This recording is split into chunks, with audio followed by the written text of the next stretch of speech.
Good morning and welcome to Iron Sharpens Iron. My name is Jeremy Nettles and I am the evangelist for the River Ridge Church of Christ that meets in Newburgh, Indiana. If you're interested to get in touch with us, you can give me a call at 812-550-6234. We can take comments or questions that way, especially if you have a topic that you'd like to be addressed on this program at some point. We'd be happy to entertain those suggestions and requests. You can also request a Bible study either over mail or over Skype. Usually I would say in person, but everything's a little bit warped right now due to the coronavirus pandemic. Eventually things will get back to normal. But for now, we'll of course try to keep our distance. Right now the worship schedule is a little bit strange at River Ridge, as is everybody else's. We've currently suspended all of our Bible classes on Sunday mornings and Wednesday evenings. We've also suspended our normal Sunday afternoon worship period. However, we will still be having a Sunday morning worship at 10 a.m. Even if it's just me, I'll be delivering a sermon and that will be available on the live stream. You can find that by going to our website or just finding our channel on YouTube, River Ridge Church of Christ.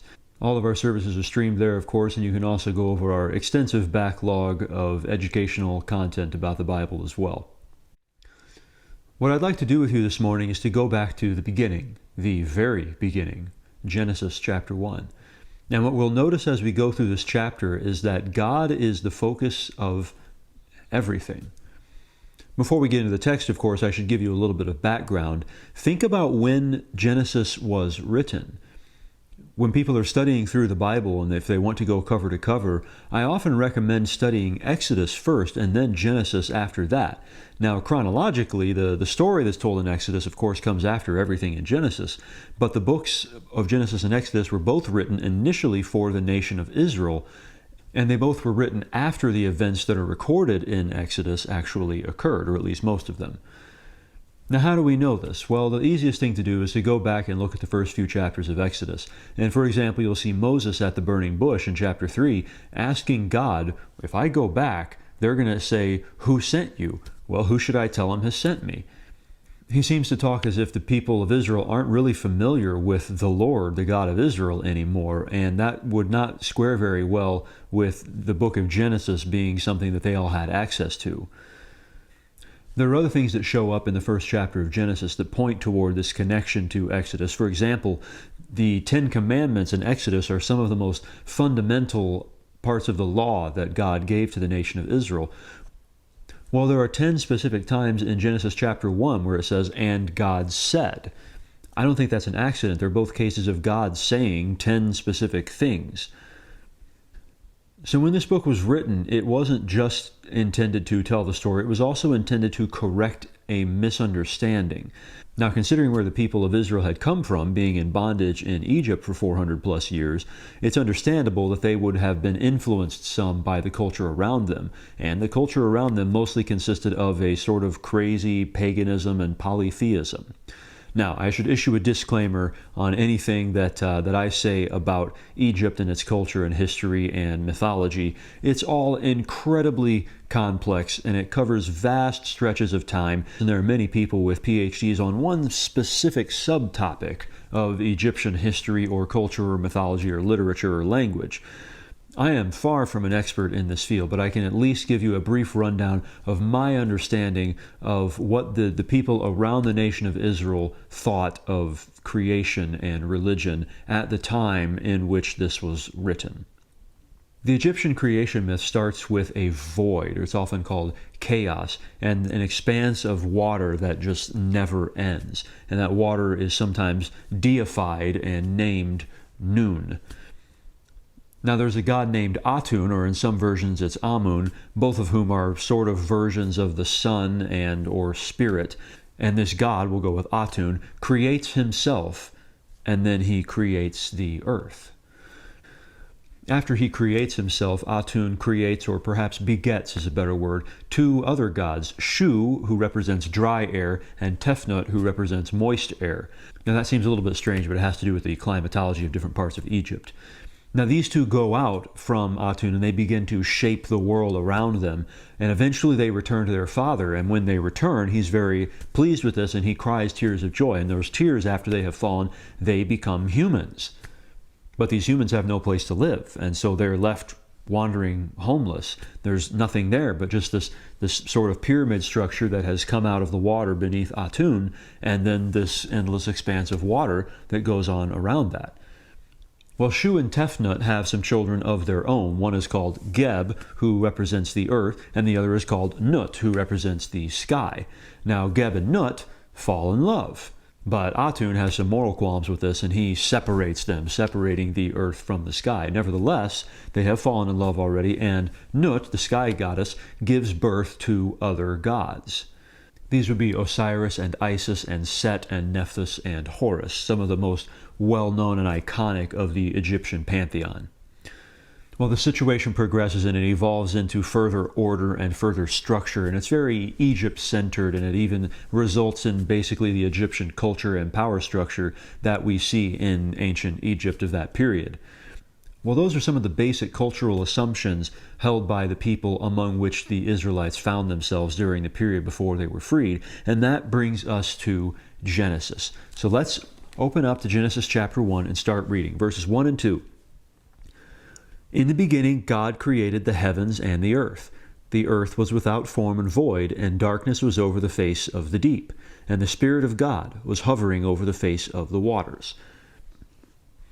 Well, we've got some pretty similar beginnings here to the Egyptian myth that we just talked about, but there's one very notable difference. In this case, instead of chaos and an endless expanse of water, and then the first God creates himself out of that, here we have a pre-existent God. This is different. In the beginning, God created. It wasn't that he created himself out of nothing, it was that he created everything that there is. Well, let's keep reading. And God said, "Let there be light," and there was light. And God saw that the light was good, and God separated the light from the darkness.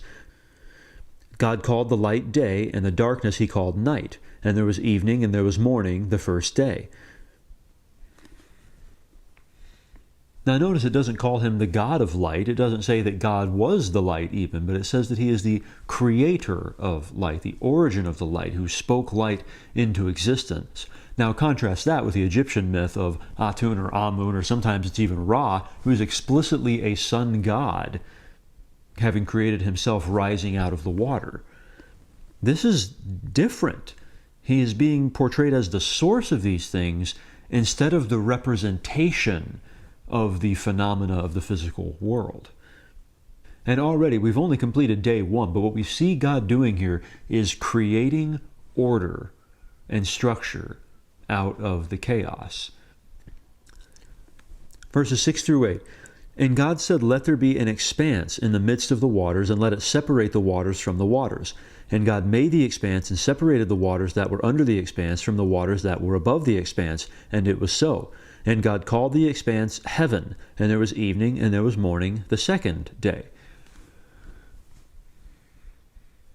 Well, that sounds a whole lot like Atun separating the sky from the earth. But there's a big difference here. In this case, they're not deities that this God is separating. They're just matter. They're just stuff. Now that's very odd. That's very different. Most ancient cultures deify practically everything. We can see that with the Egyptians. The entire primordial existence is deified into one thing or another. But you can also see this with the Greek pantheon, the Roman pantheon. There's a god of this and a god of that and a god of the other thing. Basically, every culture that is even remotely polytheistic strays toward deifying everything that you can see, everything that is important in the life of these ancient cultures. Now, one of the reasons behind that is simple syncretization. Because different populations move around over time, they often come into contact with each other, and they often get to know each other, and they often assimilate into each other. And so when that happens, they bring not only their own language and their own customs and their own clothing and their own technologies, they also bring their own stories and their own mythologies and their own religion. And one of the ways that most cultures have dealt with that over time is to simply accept everything and bundle it all together. And if they hear an idea that they like, they just bring that in and add it to the pile.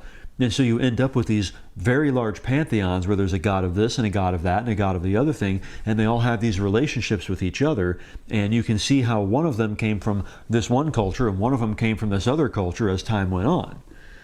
But on top of syncretization even, once you have started down that road, it's very easy to spiritualize or even deify just about everything. If you're going to do that, then why not have a goddess of the sky and a god of the earth and a goddess of the hearth and a god of plant life and thunder, or you get the picture.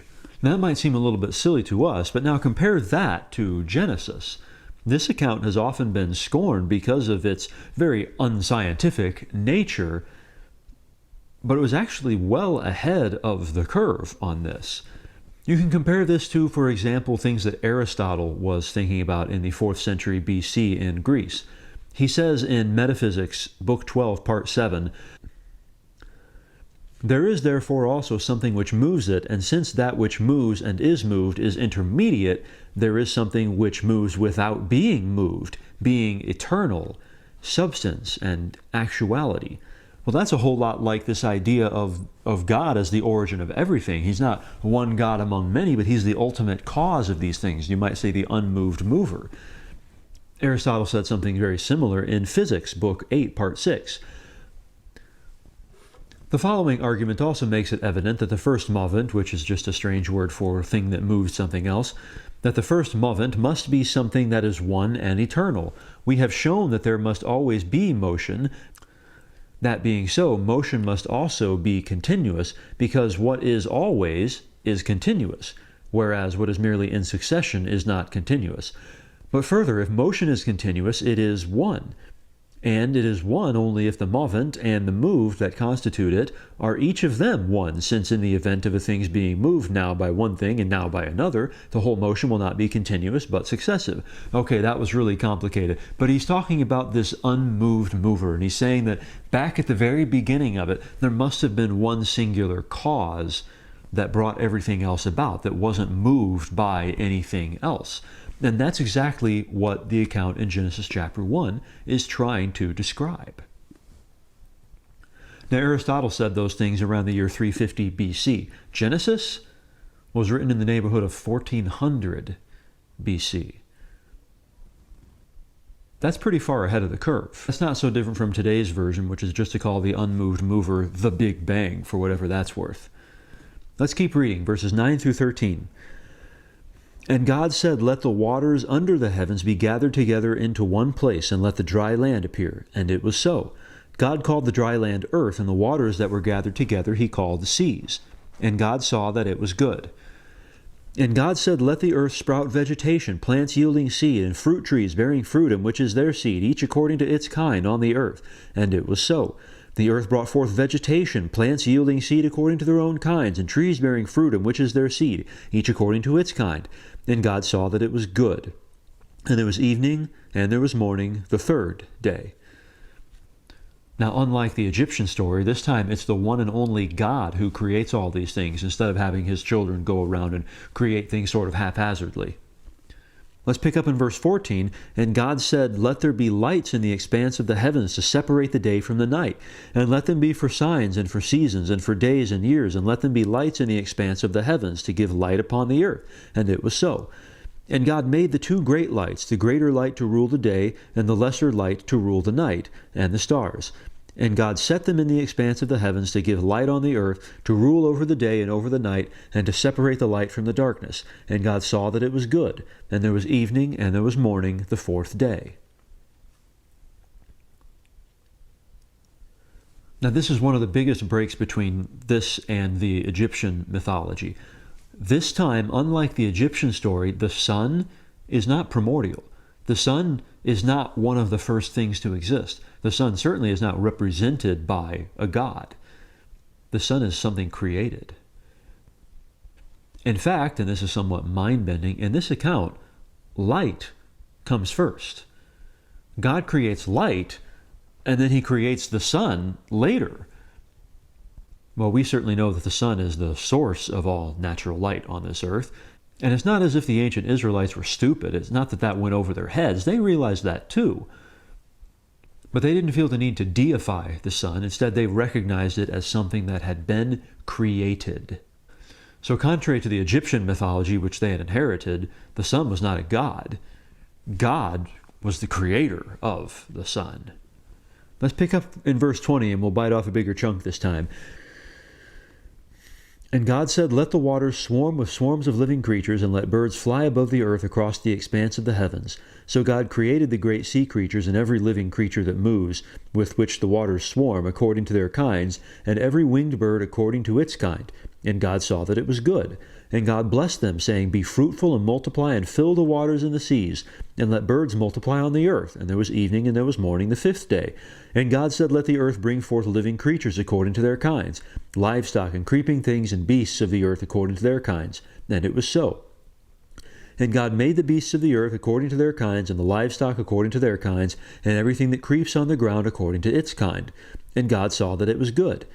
Then God said, "Let us make man in our image, after our likeness, and let them have dominion over the fish of the sea, and over the birds of the heavens, and over the livestock, and over all the earth, and over every creeping thing that creeps on the earth." So God created man in his own image. In the image of God he created him. Male and female he created them. And God blessed them. And God said to them, "Be fruitful and multiply, and fill the earth and subdue it, and have dominion over the fish of the sea, and over the birds of the heavens, and over every living thing that moves on the earth." And God said, "Behold, I have given you every plant yielding seed that is on the face of all the earth, and every tree with seed in its fruit. You shall have them for food. And to every beast of the earth, and to every bird of the heavens, and to everything that creeps on the earth, everything that has the breath of life, I have given every green plant for food." And it was so. And God saw everything that he had made, and behold, it was very good. And there was evening, and there was morning, the sixth day. Of course, in there's a lot more of the same, but notice in particular the differences between the Egyptian story and the Genesis account with respect to the creation of man. In the Egyptian story, Atun cried and the tears became men, and it was sort of haphazard and perhaps even unintentional. But in the Genesis account, man is the final creation. Man also receives a lot more text than all of the other things that were created. It says that God created man in his own image, after his likeness. It said that he gave man dominion over the rest of the earth. Notice that the environment in which man is to live has already been created, and then man has been created in order to inhabit it.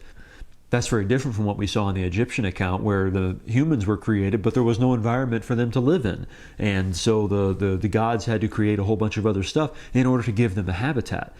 No, instead what we see here in Genesis is that the Lord creates things, and he does it in a way that is structured and ordered and purposeful. He knows what he's doing from the very beginning. It's all according to the plan. Now the story of creation here in Genesis is closed out in chapter 2, verses 1 through 3. "Thus the heavens and the earth were finished, and all the host of them. And on the seventh day God finished his work that he had done, and he rested on the seventh day from all his work that he had done. So God blessed the seventh day and made it holy, because on it God rested from all his work that he had done in creation." So as we go back over this account and we peruse the creation and we look at the way that it's all structured and the way the story is told, what things stand out to you? One of the things that stands out to me is the sense of progression. It's as if the order of things that God is creating is constantly ascending. It's becoming more and more focused on man, who is presented as the pinnacle of creation. And I do think that that's a pretty good take on it. It's accurate and it's true, but it has to be seen within its broader context as well. Man is clearly the crowning achievement of all of creation, and yet man is not really the focus throughout the whole story. Man doesn't show up until day 6, and yet so much detail is provided on day 1 and day 2 and day 3 and day 4 and day 5 about all these different things that God has created. Throughout the whole account, the focus is really not on man, the focus is on God. There are a handful of things that stand out to me about this focus on God. For example, in the first few verses, if you know what to look for, you can see all three, the Father and the Son and the Holy Spirit. Now, that certainly wasn't the purpose for which it was written, but you can see God who creates the heavens and the earth, and as we generally assume that when we just read God full stop, that it's talking about the Father. And then we read about the Spirit of God toward the end of verse 2, and then in the beginning of verse 3, God said. So we have the Word of God, to use John's terminology as well. So we've got Father, Word, and Spirit all together within the first few sentences of Genesis. We also see as we go through creation day by day that God is the source of everything. He's the agent of creation, and He is the origin of all things that we see in this world and indeed in this universe. The only one to act in any way in this whole chapter is God. None of His creations are making their own choices, making their own decisions, or really causing anything themselves. They are simply acted upon. They are caused, and the ultimate cause of it all is God. The only one who speaks throughout the whole chapter is God. The only one who has any authority clearly throughout the whole chapter is God. And we also see God not only as the origin and the creator and the agent of creation, but we see Him as, so far, the primary beneficiary of creation, because He makes these value judgments a handful of times where He saw that it was good. He creates all these things, and the immediate result is that He sees that they are good and they please Him. And then, when He is pleased with His creation, He rests, because that was its purpose, to please Him. The reason that I've gone through all of this in this way is because I think there is a strong temptation for us, even as we go through Genesis and we see God as the creator of everything, there's a temptation for us as humans to see ourselves as the center of the universe. Now, we definitely see this in individuals. Most people, especially those who are a little bit less mature, and in particular children, actually need to be told from time to time, you're not the center of the universe, because we're so prone to think that way. We might not actually say, I'm the center of the universe, but we behave as if we are, and we make it clear to everyone around us that that's the way we really see things. We do this not only as individuals, but as a species. The human race thinks this way. We look at everything in terms of what it means for us, what utility it has for us, what we can do with it, how it makes us feel. Now, we also see this in the Bible. Here in chapter 1, we've seen man's birth, and as the story progresses, we're going to see the setting established and then a problem introduced, which is basically man deciding that he wants to be the center of the universe and is going to make decisions as if he is. And there is, as a result, a very long conflict and eventually a resolution. This story arc is present for sure. But here's the thing. Man isn't the main character. He's just a supporting character. From the start, this story is not about man, it's about God.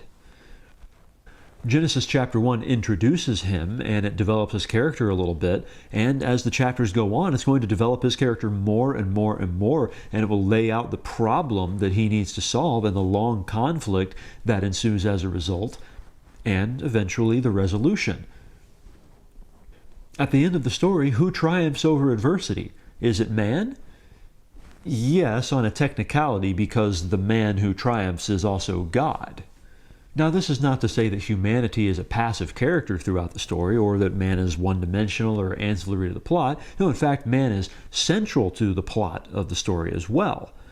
But the protagonist, and the one who actually struggles and overcomes the problem eventually, is God, not man. When we look at the Bible this way, it primes us to understand it better overall, and it puts us in our rightful place in God's plans. So from the very beginning, Genesis chapter 1, we can see a handful of lessons for us from this approach, looking at the story as if it's about God and not about man. God says, let there be light, and there is no light, and there's nothing to create light, but the universe quickly snaps to attention and figures out a way to create some light because God said to. Everything answers His authority, and when something doesn't exist, the very universe, the very fabric of reality obeys His will. And when He makes a commandment, it is obeyed. Well, who are we then to disobey? Another of these lessons is the fact that He creates man in His own image. Now, that reflects both some abilities on our part, and also some responsibilities on our part. And we shouldn't take either of those lightly. We should value humanity because it is created in God's image, and we should also value the choices that we make and not take them lightly. This chapter also causes us to question our ideas of what is good. God went through and he noted several times after he created something that it was good. Well, what does that mean for something to be good? Is it good because of some independent standard of what is good and what is bad, or was it good simply because God liked it and whatever God likes is good? This is a very, very old question. It goes back at least to what philosophers call the Euthyphro dilemma, which deals with one of Plato's Socratic dialogues, in which he discusses this very question with a man named Euthyphro. So those two discuss, are the things that are good because God likes them, or does God like them because they are good? This is the same question that we should be asking as we go through and we read Genesis chapter 1. Regardless of what the answer to that is, God defines several things in this chapter as good. And we would do well to take his word for that and to not try to insert our own ideas of what is good, contrary to God's conception of what is good. How do you define good in your life? Is it what pleases you, or is it an independent standard? Is it what pleases God, or is it something else? Genesis chapter 1 should prompt us to ask ourselves, who is ultimately in charge? We have been made in God's image, and one of the consequences of that is that we sometimes forget that we are not God. Now, hardly anyone, of course, is deluded enough to actually claim to be God, and when someone makes that claim with any hint of seriousness, the rest of society feels completely justified in locking that person up for everybody else's safety. But when we make choices that reject any semblance of an authority over us to which we will eventually answer, and when we act as if our own will is the ultimate standard of good and right, we are taking God's role for ourselves, and we can't handle his job. Because he has made us in his image, we have the ability to make our own choices. Now, God could compel us as he did the rest of creation. He says, let there be light, and light springs into being. He says, let there be an expanse between the waters, and an expanse springs into being. He says, let the earth bring forth living creatures, and it does. But we get to make our own choices. He doesn't compel us to obey. That is a great gift that he has given us, and it's also a great curse, a free will that can choose between one thing and another. Now, if you read on, you'll see in chapter 3 that we ought to use that free will wisely. And if we do, we will be rewarded. However, if we use it poorly, we will be punished. In the end, we can see from the very beginning of this book that our view of the world ought to center around God and not ourselves. God is the authority that we should all recognize and respect and obey. If you're interested to keep learning more, then tune in next week. We'll be covering the 3rd chapter of John's Gospel. This program is presented by the River Ridge Church of Christ in Newburgh, Indiana. Again, we welcome your comments and questions. You can get in touch with us at 812-550-6234. We'd love to hear from you. I hope this has been a worthwhile study for you, and I hope that you'll join me again. Thanks for spending this time with me. I am Jeremy Nettles, and this has been Iron Sharpens Iron.